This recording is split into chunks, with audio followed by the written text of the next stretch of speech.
हाँ तो मित्रों, आज का हमारा टॉपिक है रे ऑप्टिक्स, किरण प्रकाशिकी। प्रकाशिकी भौतिक विज्ञान की वह शाखा जिसके अंतर्गत प्रकाश व प्रकाश से संबंधित घटनाओं का अध्ययन करते हैं। और सबसे पहले अपन पढ़ते हैं प्रकाश के बारे में। प्रकाश के बारे में अपन 9th 10th क्लासों में अपन पढ़ते आए हैं कि प्रकाश ऊर्जा का वह रूप है जो हमें देखने में मदद करता है। लेकिन इस स्टैंडर्ड पर आकर वो परिभाषा थोड़ा सा डाउन होती है, इसलिए अपन नई परिभाषा पढ़ते हैं। यह एक विद्युत चुंबकीय तरंग है।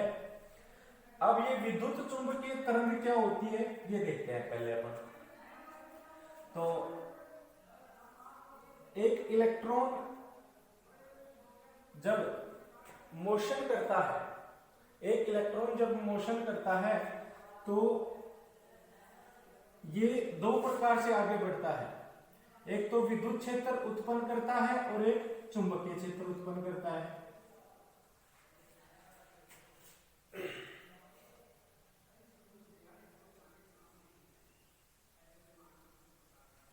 विद्युत क्षेत्र और चुंबकीय क्षेत्र एक दूसरे के लंबवत होते हैं। विद्युत क्षेत्र और चुंबकीय क्षेत्र एक दूसरे के क्या होते हैं? लंबवत होते हैं। अब ये एक दूसरे के लंबवत होने के कारण एक तरंग का निर्माण करते हैं, एक तरंग का निर्माण करते हैं और उसी तरंग को विद्युत चुंबकीय तरंग कहते हैं। यानी एक इलेक्ट्रॉन होता है, जब वो मोशन करता है तो विद्युत क्षेत्र उत्पन्न करता है। विद्युत क्षेत्र उत्पन्न होने के कारण और दूसरी तरफ से ये चुंबकीय क्षेत्र भी उत्पन्न करता है। विद्युत क्षेत्र और चुंबकीय क्षेत्र दोनों एक दूसरे के लंबवत होते हैं और ये दोनों मिलकर एक तरंग का निर्माण करते हैं जिसे विद्युत चुंबकीय तरंग कहा जाता है। अब विद्युत चुंबकीय तरंग के अंतर्गत, विद्युत चुंबकीय तरंग के अंतर्गत इसकी परास होती है दृश्य भाग की। दृश्य भाग होता है जिसकी परास होती है 4000 एंगस्ट्रॉम से लेकर 7500 एंगस्ट्रॉम। ये इसका विजिबल पार्ट होता है। और शेष इसके पार्ट में जैसे कॉस्मिक किरणें, कॉस्मिक किरणें, गामा किरणें, एक्स किरणें, रेडियो वेव्स, रेडियो किरणें या रेडियो तरंगे, पराबैंगनी या अल्ट्रावायलेट, यूवी जिसको बोलते हैं अपन, तो ये होती हैं। इन किरणों को अपन देख नहीं सकते, इन किरणों को अपन देख नहीं सकते। जबकि इसका जो विजिबल जो पार्ट होता है उसकी सहायता से हमें दिखाई देता है, वो होता है 4000 एंगस्ट्रॉम से लेकर 7500 एंगस्ट्रॉम तक। अब आगे अपन बात करते हैं। प्रकाश हमेशा सीधी रेखा में गमन करता है। प्रकाश हमेशा सीधी रेखा में गमन करता है या प्रकाश का पथ सीधा होता है। प्रकाश का पथ कैसा होता है? सीधा होता है। तो प्रकाश द्वारा सीधी रेखा में तय की गई दूरी या प्रकाश द्वारा सीधा जो पथ तय गमन पथ होता है उसी को प्रकाश किरण कहते हैं। प्रकाश किरण, प्रकाश द्वारा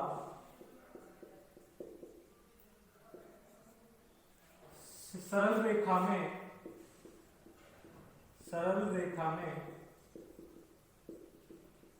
तय किया गया पथ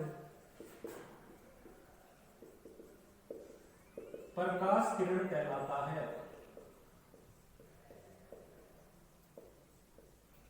प्रकाश द्वारा सरल रेखा में तय किया गया पथ प्रकाश किरण कहलाता है तथा इन किरणों का समूह ही, तथा इन प्रकाश किरणों के समूह को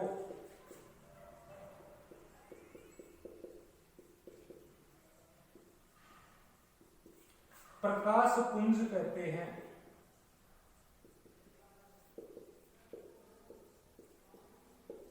यानी बीम ऑफ लाइट, प्रकाश पुंज कहते हैं। देखो वापस से एक बार रिपीट करते हैं। प्रकाश की भौतिक विज्ञान की वह शाखा जिसके अंतर्गत प्रकाश व प्रकाश से संबंधित घटनाओं का अध्ययन करते हैं। प्रकाश क्या है? विद्युत चुंबकीय स्पेक्ट्रम का दृश्य भाग जो हमारी आंखों को देखने में मदद करता है। उसकी रेंज होती है 4000 एंगस्ट्रॉम से लेकर 7000 एंगस्ट्रॉम तक।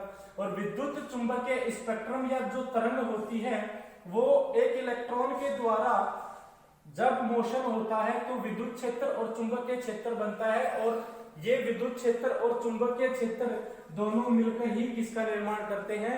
विद्युत चुंबकीय तरंग का निर्माण करते हैं। ये जो दृश्य भाग होता है या जो प्रकाश होता है ये 7 भागों में डिवाइडेड होता है। देखो प्रकाश है, सूर्य से जो आने वाला प्रकाश है श्वेत प्रकाश, वो 7 रंगों में डिवाइडेड होता है जिन्हें हमें VIBGYOR विबज्योर बोलते हैं। इसको V का मतलब वॉयलेट यानी बैंगनी,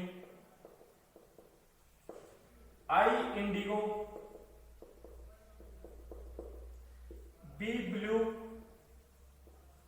G ग्रीन,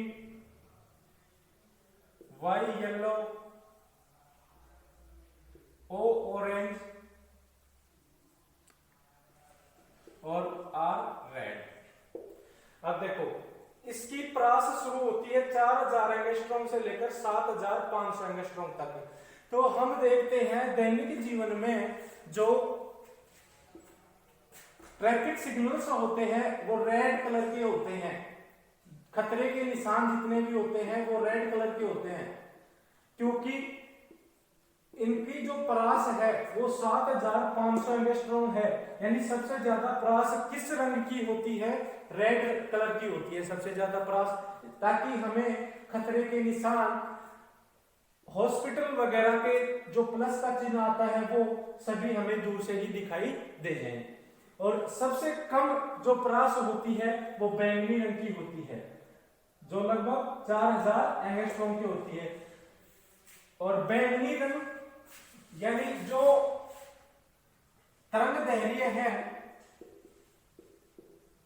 अगर तरंग दैर्घ्य ज्यादा होगी तो प्रकीर्णन कम होगा और तरंग दैर्घ्य कम होगी तो उसका रंग का प्रकीर्णन ज्यादा होगा।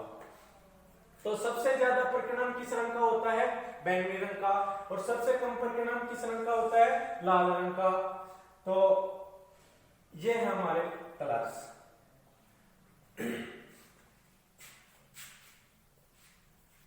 अब अपन बात करते हैं आगे परावर्तन की। परावर्तन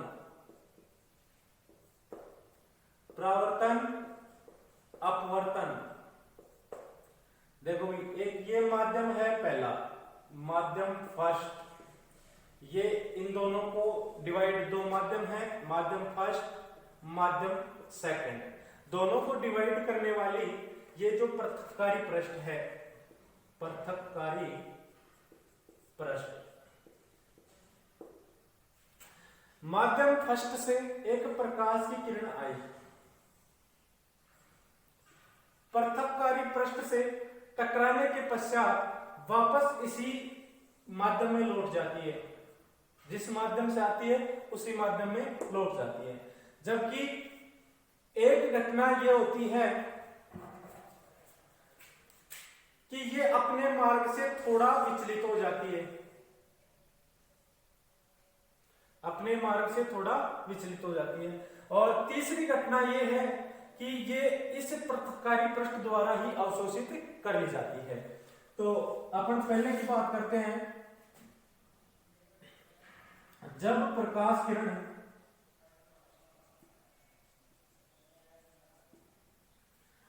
पृथक्कारी पृष्ठ से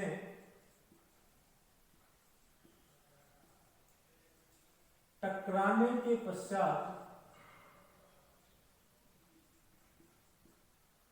उसी माध्यम में या समान माध्यम में लौट जाती है तो इस घटना को परावर्तन कहते हैं। तो इस घटना को परावर्तन कहते हैं। सेकंड है पृथककारी पृष्ठ से टकराने के पश्चात, पृथककारी पृष्ठ से टकराने के पश्चात अपने मार्ग से विचलित हो जाए, अपने मार्ग से विचलित हो जाए तो यह घटना क्या कहलाती है? अपवर्तन कहलाती है। और तीसरा है कि ये जब आती है और पृथककारी पृष्ठ से टकराने के पश्चात पूरा का पूरा प्रकाश पृथककारी पृष्ठ से अवशोषित कर लिया जाता है तो वो घटना कहलाती है अवशोषण। जैसे हम दीवार के ऊपर टॉर्च से प्रकाश डालते हैं तो दूसरी तरफ हमें दिखाई नहीं देता, ये घटना अवशोषण कहलाती है, क्योंकि पूरा का पूरा जो प्रकाश है वो दीवार द्वारा अवशोषित कर लिया गया है। अब जो ये प्रकाश है अपना, इसकी वेलोसिटी जो होती है, वेलोसिटी वेग, ये होता है 3 × 10⁸ मीटर पर सेकंड। मैं आपको नॉलेज के लिए बता दूं, प्रकाश के लिए गमन करने के लिए, प्रकाश को गमन करने के लिए माध्यम की आवश्यकता नहीं होती है। प्रकाश को गमन करने के लिए माध्यम की आवश्यकता नहीं होती, माध्यम की आवश्यकता नहीं होती है, परंतु माध्यम की उपस्थिति अनुपस्थिति का इसके वेग पर प्रभाव जरूर पड़ता है। जैसे अपन बात करें, निर्वात है,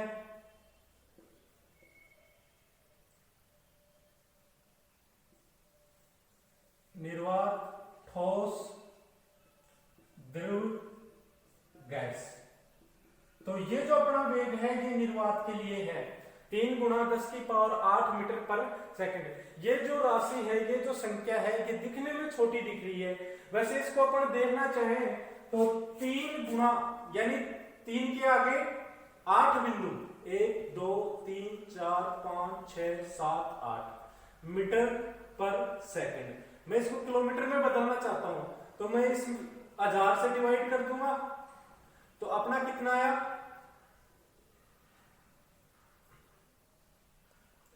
किलोमीटर पर सेकंड। अब इसको काउंट करो, इकाई, दाई, सैकड़ा, हजार, 10,000, लाख, तो 3 लाख किलोमीटर प्रति सेकंड। यानी 1 सेकंड हमारी आंखों की जो पुतलियां होती हैं उनको झपकाने के बराबर होती है। तो इतने समय में प्रकाश इतनी दूर पहुंच जाता है। और सूर्य से प्रकाश को, सन से प्रकाश को अर्थ तक पहुंचने में 8 मिनट 24 सेकंड लगते हैं। तो अब अपना सूर्य कितनी दूर हो गया, बहुत ज्यादा दूर हो गया। अगर सूर्य हमारे पास होता तो हम जलकर राख हो जाते। तो यह है हमारा कि विद्युत चुंबक के स्पेक्ट्रम में 4000 एंगस्ट्रॉम से लेकर 7500 एंगस्ट्रॉम तक का जो दृश्य भाग होता है वो 7 भागों में डिवाइड होता है, 7 रंगों में डिवाइड होता है, जो श्वेत प्रकाश कहलाता है। जो violet, indigo, blue, green, yellow, orange और रेड। रेड कलर का जो प्रकाश होती है उसकी वेवलेंथ, तरंग दैर्घ्य सबसे ज्यादा होती है रेड कलर की, और तरंग दैर्घ्य सबसे ज्यादा होने के कारण इसका परिकीर्णन सबसे कम होता है, जबकि बैंगनी रंग की तरंग दैर्घ्य सबसे कम होती है, इसका कारण इसका परिकीर्णन सबसे ज्यादा होता है। और प्रकाश माध्यम की आवश्यकता नहीं होती, लेकिन माध्यम की उपस्थिति अनुपस्थिति गहनता का इस पर इसके गमन पर प्रभाव पड़ता है। निर्वात में, ठोस में, द्रव में, गैस में। तो निर्वात में इसकी वेलोसिटी होती है 3 × 10⁸ मीटर पर सेकंड, जो बराबर होती है 3 लाख किलोमीटर प्रति सेकंड के। और माध्यम, जब एक माध्यम से दूसरे माध्यम में प्रकाश किरण जाती है तो पृथक्कारी पृष्ठ से टकराने के पश्चात वापस उसी माध्यम में लौट आती है। इस घटना को परावर्तन कहते हैं। और यदि पृथक्कारी पृष्ठ से टकराने के पश्चात प्रकाश किरण दूसरे माध्यम में तो चली जाए लेकिन अपने मार्ग से विचलित हो जाती है तो इस घटना को क्या कहते हैं? अपवर्तन कहते हैं। और सूर्य से पृथ्वी तक प्रकाश पहुंचने में 8 मिनट 24 सेकंड का समय लेता है।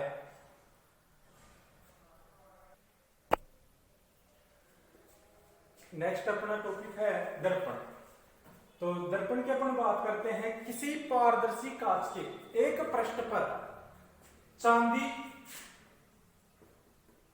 यानी सिल्वर या AgNO3 की पॉलिश कर दी जाए तो दूसरा पृष्ठ परावर्तक पृष्ठ की तरह व्यवहार करता है और यह युक्ति दर्पण कहलाती है। और दर्पण दो प्रकार के होते हैं, एक समतल दर्पण और दूसरा है गोलीय दर्पण। अपन समतल दर्पण की बात करते हैं। समतल दर्पण में जो अपन पारदर्शी कांच लेते हैं वो समतल पट्टिका लेते हैं और इसके एक हिस्से पर अपन ने पॉलिश कर दी और ये इसका परावर्तक पृष्ठ बन गया। तो समतल दर्पण की डेफिनेशन क्या होगी? किसी पारदर्शी कांच की समतल पट्टिका लेकर उसके एक पृष्ठ पर चांदी की पॉलिश कर दी जाए तो वह समतल दर्पण बन जाता है। यानी समतल दर्पण की डेफिनेशन में सिर्फ क्या ऐड करना है? समतल पट्टिका। दूसरा है अपना गोलीय दर्पण। गोलीय दर्पण की जब अपन बात करते हैं तो किसी पारदर्शी कांच के खोखले गोले के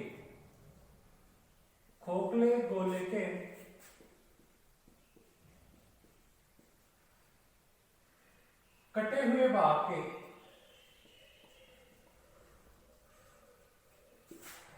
एक हिस्से पर या एक पृष्ठ पर पॉलिश कर दी जाए तो वह गोलीय दर्पण बन जाता है। समतल दर्पण की अपन बात करते हैं, समतल पट्टिका लेंगे। गोलीय दर्पण की अपन बात करते हैं तो किसी पारदर्शी कांच के खोखले गोले